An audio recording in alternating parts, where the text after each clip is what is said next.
Good evening, everybody, wherever you're joining us from Italy or further afield. My name is Luke. I'll be doing this refresher course with my colleague Josh. Always seems to be Josh and myself whenever I'm on a webinar. So for those of you that have been here before, shouldn't be too much of a surprise to see us together. As Hi, always, oh, sorry. I'll do this. If you will receive a certificate of participation and a webinar handout, so all the information from the slides you'll find there, and a lot more. We've got some useful links there as well. So make sure you look out for that. It should be arriving in your inbox usually by tomorrow evening. If you don't get it, just send me an email at formazione@mlaworld.com and I'll send it to you. Okay.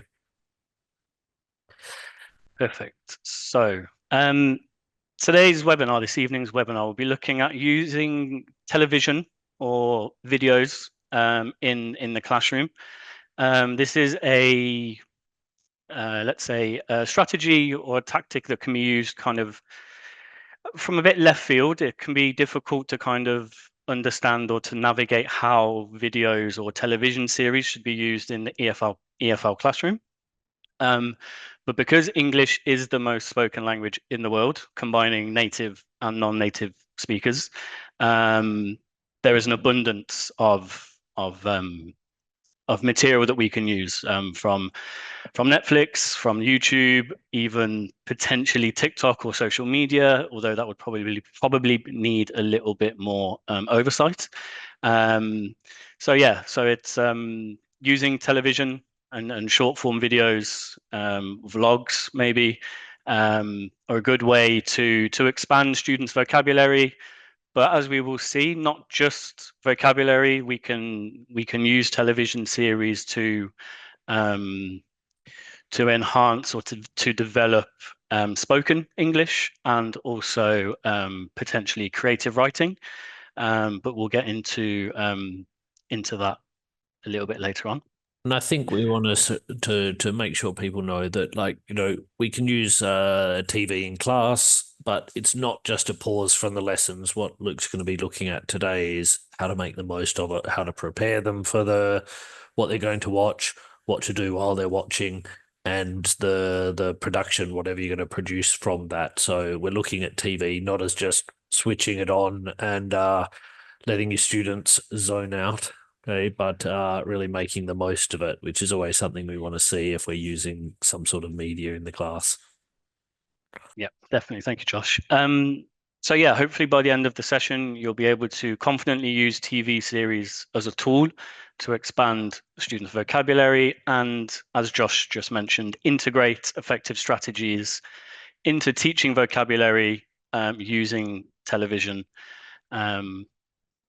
So first thing we need to consider is selecting the appropriate use of media. As I highlighted a few moments ago, we can't use whatever we find on the internet. Things aren't appropriate. There could be complexities in language. So before selecting a television series or a vlog, we need to think of some potential issues which may arise from those. So what criteria should we use to select the correct kind of video? Complexity of language is one. I would say the age appropriateness is another. We can't give younger learners television shows or videos that are aimed at, let's say, 15 or 16-year-olds because the context just wouldn't fit. Another thing to possibly consider could be cultural relevance. So again, if we're learning English in the classroom, you probably pick videos which are based from native English speaking countries rather than countries where English isn't their native language.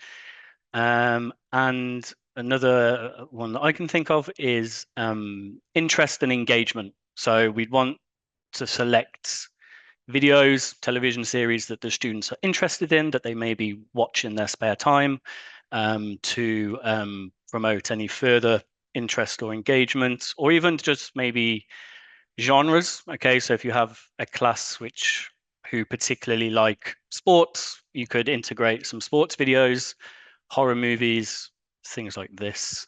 Josh, do you have any further criteria I or? think the key is that we should always have viewed whatever we're going to share in the classroom before. So it's, if students want to let you watch something, then it's always worth getting to a moment to watch it yourself first. I think this is a key thing that we have at in our summer schools, that if there's any video that's going to be used, then obviously for safeguarding reasons, we have to have watched it and approved it before it's shown. Yeah. I think the other thing is just that, I mean, what I would say is that any activities around a sort of rule of thumb I have, and maybe you're going to talk about this later, is that any activities around this media have to sort of have a longer duration or more useful than the media itself. So if you're going to be watching 15 minutes, then I think, you need to be doing activities preparing for it and after it that have more of a duration, maybe. Okay. I don't know. That's the sort of rule I've always used when teachers come to me and ask if they can show a video. But No, I think that works because, yeah, if you're watching 10 or 15 minutes, you want the activity to at least be the same length because you don't want the students just to be passively watching television for no and I think for it's no quite reason really. easy to do that. I mean, in the sense Hmm. that an activity shouldn't really, you're not making the most of it if it's not producing a lot of thought writing. I mean, this could even be some homework or, written work. It doesn't necessarily have to be speaking. Okay. Hmm. Just one other to expand on what Josh said about checking the videos that you use before using them, especially with YouTube as well. It would be an idea to turn the autoplay off, just in case anything inappropriate turns up after the video. So if you've used TV or videos in your lessons before, let us know which ones you have used, which ones you think are best to use. Um, And Tanella's said she's used cartoons for younger students. Really good cool. idea. Okay. And also Gaetano said he's made a survey so he can get the Oh, nice. preferences so they can, he knows what sort of things they'd like. Really good idea. Okay. Yeah, good. Just off the kind of the top of my head, some TV shows I would maybe suggest for beginners, you'd be looking at, again, it kind of depends on the age of the students, but things like Sesame Street or maybe Peppa Pig, something like this. Intermediate, you'd probably be looking at things like Friends, possibly The Simpsons, where the language is still not totally advanced, but there's more humor and the storylines are quite easy to follow. And then for advanced students, you'll be looking at things possibly like nature documentaries um, or television shows like Sherlock, Stranger Things, um, shows like this. Yeah, In my opinion. we did one webinar. I can't remember what it was, what the actual topic was, but I think it was maybe on cartoons, and we had some things. I think there was a video about Mr. Bean can be really useful too, even though it's quite old now. But they have both the original TV series, but also the cartoons. Hmm. You can easily find on YouTube, and they can be really good because he doesn't speak a lot, so you can get people to narrate it, to describe it, things like that. They can be really fun things to do. Describe, as if someone's not watching it, another person can be describing it. And that's something what we'll go on to a little bit later on, describing and also like kind of narrating, as Josh just mentioned. Um, okay, so moving on to teaching strategies. So now we've selected the media that we're going to use. We must then think about how to exploit the video that we've chosen to get the best learning outcomes. And this can be done in three ways, typically: the pre-watch, the while watching, and the post-watch. So we'll look at these three elements individually. You can also tailor the lesson to involve just one of these. two of them, or even all three if you want to exploit the media, I suppose, in its fullest way, and to develop different skills, not just vocabulary, especially when it comes to the post-watch phase. You can incorporate different learning techniques, different activities to expand on the vocabulary, but also a different language skill. So starting with the pre-watch strategies, as the name suggests, we're looking at preparing the students about what they're going to watch. So we can do this in a few ways. We can ask the students to predict what they think they're going to see and hear. So one way we can do this is if we're showing, I don't know, an episode of Friends, we could maybe give them the title of the episode and then ask the students to give their opinion on what they think they will hear, what the storyline would be about, and then based on their responses, what vocabulary they would be expecting to hear. So if the storyline is about a wedding, you would expect vocabulary to be bride, groom, cake, vicar, and see if these things pop up in the segment in the segment of video that you see. Yeah, it's a good idea. I think there's always two reasons I can think of, probably a lot more, but two reasons I think that it's always good to, you really want to make the most of kids' expectations. The anytime you're going to be doing something before you read a book, before you read a text, before you watch something, listen to something, it's always a good idea to give them a little bit of information and see what you can elicit from their expectations. The second thing, and I guess this is tied together, is that it really primes them for it. It gets their mind thinking on that topic. So as Luke was saying, if we're talking about a video about a wedding, then you can elicit bride, groom, cake, party, church, things like this. All this vocabulary that that sharing it with the class is going to make it much easier for maybe the weaker students to understand. Okay. I hope I haven't stolen all your ideas there. No, no, no. And then related to that, so if we continue with our theme of a TV show or a video on a wedding, we can ask the students to brainstorm, to make vocab lists or bingo cards, and then we can see in the post watch phase how accurate they were. Were they were their responses or were their predictions good? Were they not so good?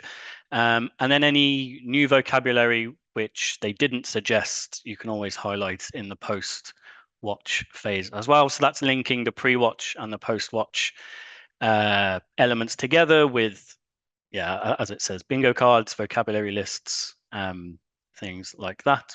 Yeah, I like this idea of bingo cards. It could be really fun that, if you can give them an idea about it and they have to listen for certain words or things Definitely. like that, expressions maybe, or things that they might see in there. So they could even have different segments, things you're going to hear, words you might hear, things you might see, stuff like that. And every time someone says or hears one, maybe they have to repeat the word that was said in there or the thing that they can see. And it really, I mean, that, as Gaetano was saying in the chat, it gets their interest in them and makes them pay attention to it. Okay.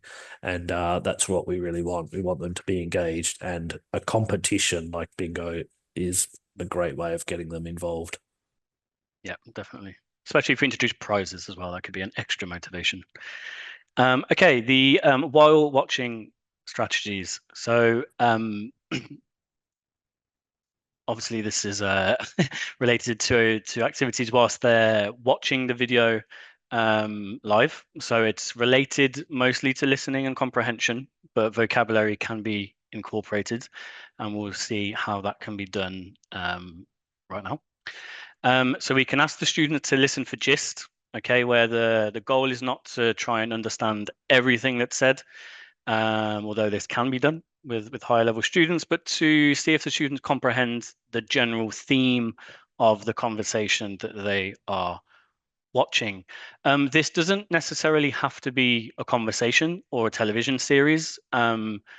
I've used this previously when teaching the weather, and I give the students a weather report. So you would obviously ask the students to listen out for any important bits of information relating to weather. But again, it can be done with TV series and vlogs as well, maybe like travel vlogs and things of that nature as well. I think it's Um, good too, the Sorry. fact that we in a lot of exams and tests we expect them to do listening, okay, and they hear a conversation and have to understand certain things.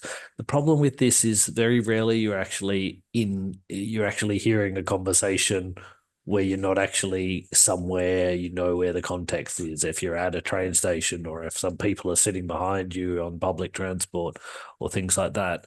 And so being able to, all the visual information gives you a lot of context. So it should make it a little easier than just the vocabulary. I mean, you can imagine trying to understand what's happening when you're just if you close your eyes watching an episode of Friends as to actually seeing who's coming into the room, who's standing, out of hearing or whatever.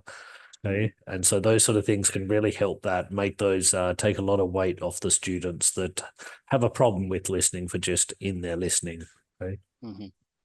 And then just to make sure that the students are actively listening, I suppose, and to make sure comprehension is good, we can pause the video at intervals and ask students where, what, when, why, who questions, and see if they can be answered by, I don't know if you want to nominate students, or you could always just ask students to volunteer their answers. But these are two ways um, to expand on vocabulary with listening skills and comprehension during the watching phase of the video.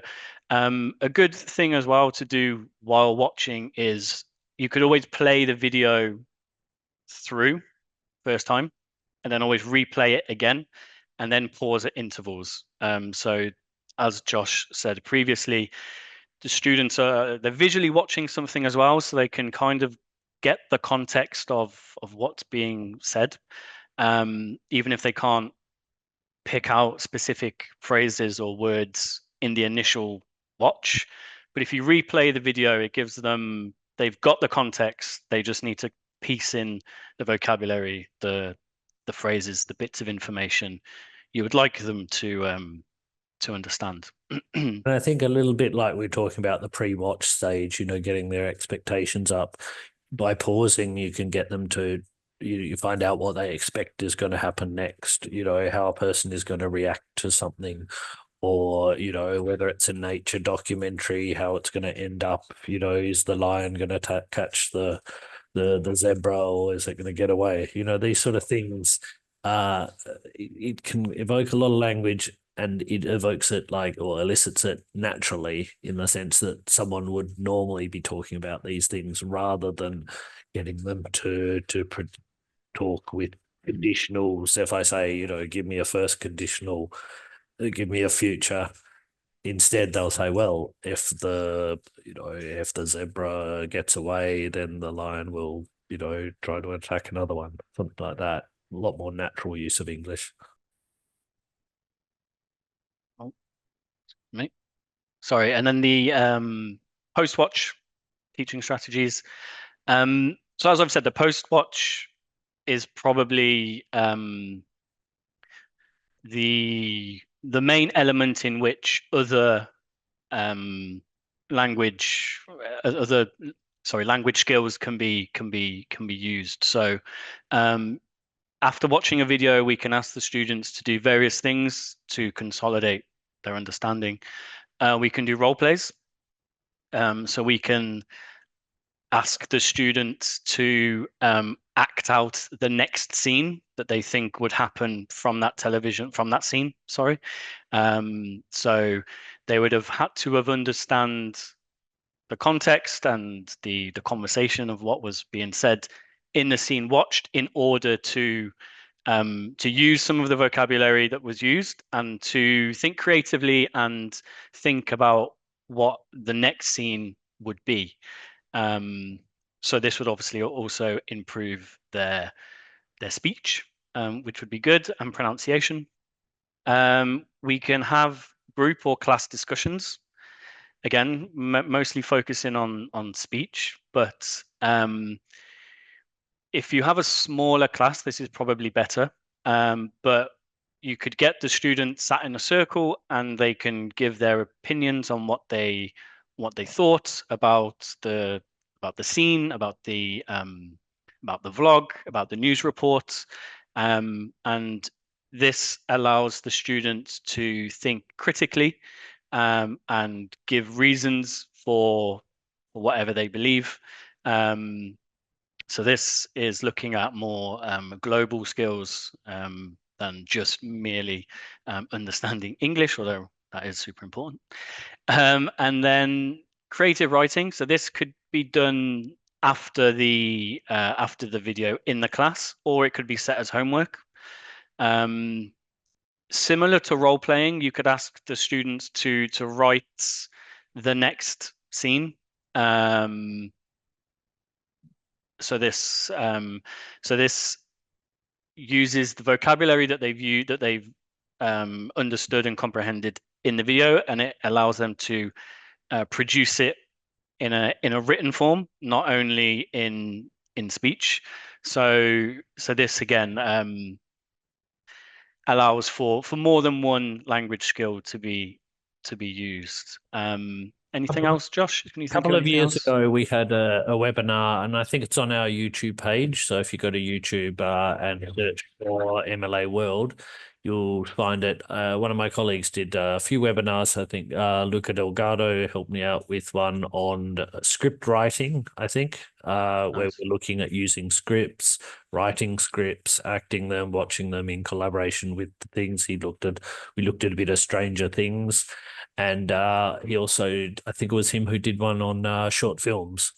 And so we looked at these sort of things that you can find on YouTube, as I think, who was it? Luisa in the chat mentioned these. So have a look at those past webinars because they were really interesting.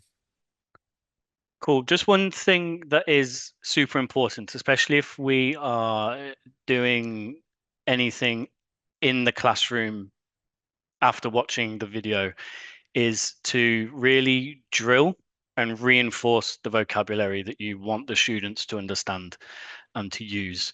If they've used their bingo cards from the pre-watch and they've marked all of the words off, insist that they use all of the words in their role play or in their creative writing. We want the students to be confident in using the words in context, and if they're new words, to be brave enough to use them in speech or in writing. So if we're doing, I mean, you do this with homework as well, but it's slightly easier to monitor in the classroom.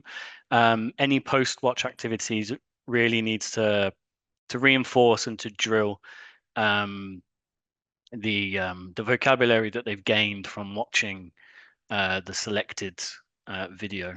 Yeah, I mean, what you could do is it could go hand in hand with that game of bingo you played at the beginning. They could also have some alongside doing bingo, they could have a list of words or expressions that they hear that they didn't know or that they didn't predict. Mhm. Okay, and so those could be used in the creative writing or the whatever it is you're doing post watch. Okay, and then obviously, if we're using media and the world is becoming more digital, we can incorporate technologies into our video watching. So this can be done in numerous ways. You can add subtitles. Okay, so this helps the student kind of understand, they can read what's being said, they can see how things are spelt, which will be good for writing as well. So it just makes it slightly easier, especially if you've selected a video in which you don't expect a lot of the students to know the vocabulary. It might be good to have subtitles on during the first watching of the video, and then maybe you can turn them off for the second watch if you're going to decide to watch the video more than once. So we can see how words are spelt and how they're pronounced as well. Couple of Also, sorry oh, to sorry, Josh, interrupt, go on. just a bit from the chat. We've got Antonella has tried doing dubbing. Okay, so Oh, dubbing okay. something. So I'm not sure if she was dubbing them Italian ones into English, or maybe just turning the sound off and seeing if they could dub them as they are. It sounds like a great idea. Hmm. And Gaetano often uses a class discussion. So Cool. whether they can, their points of view, and then they have to write a report based on that class discussion, okay, on Cool. their opinions. Sounds good. Yeah. Good. Yeah. Um, Websites such as YouTube have transcript writing technology. I'm sure many phones probably do as well, even though we don't want to encourage students being on their phones too much in class.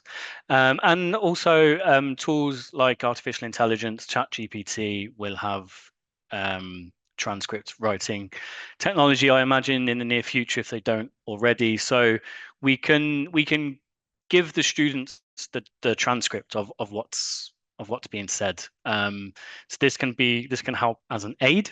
We don't want them to use this in place of watching and listening, but it can help students maybe understand the fuller context. As we said earlier, if we get them listening for gist whilst watching, we could maybe give them a transcript afterwards, and then they can get the whole context after watching. So you don't necessarily need to give the students the transcripts before watching. You can be done afterwards and see if they can piece everything together if they're still missing um, some context. And then creating games from video is also a good way to ensure understanding. It doesn't have to be games. I think what Gaetano said with a discussion and then a report is good. You can also set up a debate potentially, given what the topic may be. But yeah, so games, reports, debating, and this can easily be done through platforms like Kahoot, Quizlet. You can make quizzes or Kahoots which are specific to the video that they've watched. So this can be done This as is well to something we promote often engagement. do. When we in our recent webinars, we've had some. We've shown a video and we've given Mhm. you a worksheet that you can use in your class about that information. So there's a lot of them in our previous webinars and the handouts that we've given you if you've done this before. But feel free to create your own these sort of things. To be honest, now AI can produce a lot, help you out with a lot of these sort of things as well. Okay? Some of the AI sites can actually make a summary of a video, things like that. So, always worth checking it because it can Paused invent on my things. screen. Oh no, Okay. sorry, Josh. You paused for a second on my screen. I thought we lost you. Okay. No worries. Okay.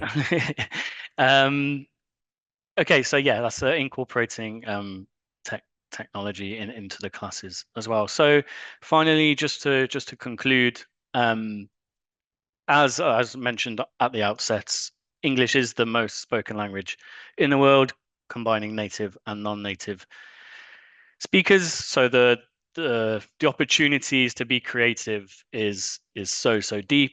So we can use non-traditional means, television shows, vlogs. I said not probably not TikTok, but I mean there could be some exceptions to that in some instances. Um, and we've seen how we can enhance vocabulary at the pre-watch phase, the while watching, and the post-watch. And we can also see how technological features, so as mentioned, subtitles and transcripts can help supplement the watching of the videos. And as mentioned 1 second ago, platforms like Kahoot, Quizlet, good ways to gamify understanding. If you have older classes, older students, I'd suggest maybe a debate could be better, or as Gaetano mentioned, writing a report. Um, Anything else to add, Josh? Or I think just also remember that be feel free to get the kids to help you out in the creation of these quizzes and things like that. So some students can make quizzes on what they've watched for other students. These sort of games, they're always, we never want to burden the teacher with preparing a pre and a post activity. Effort's really going to be a lot of work to do. Get the students creating these quizzes and things like that so that they can see it, or maybe they have to give other students something that they have to find out, find out the characters' names, find out, have to describe what they're wearing, things like that. These can be quite easy, so don't feel like a Kahoot has to be a big creation that you're going to spend hours creating. The other thing is you can use other people's Kahoots, and there's quite possibly quizzes. There's hundreds of thousands, if not millions, of quizzes on there, and so yep. have a look for what you're watching. There might already be a quiz there. Obviously, check it, make sure it's correct. Mhm. As always, we welcome your ideas. So if you have any ideas for potential future webinars, then please write them in the chat Yeah, let us now. know in the chat. You can always email us. You can see down the bottom of the screen, there's always the email that will get to us, formazione@mlaworld.com. Okay, so let us know in the chat. Thanks, everyone, for your attention. And thank you very much, Luke, for your webinar. He's got a few more coming up on different ideas. As I said at the beginning, we'll send out the certificate of participation and the handout tomorrow. If you didn't get previous ones, just write to me at Formazione and I'll get it to you. Our next webinar, please make sure you mark this aside so that next Thursday, we're going to have a special one with a special guest. We had a special guest, Professoressa Roberta Tardi.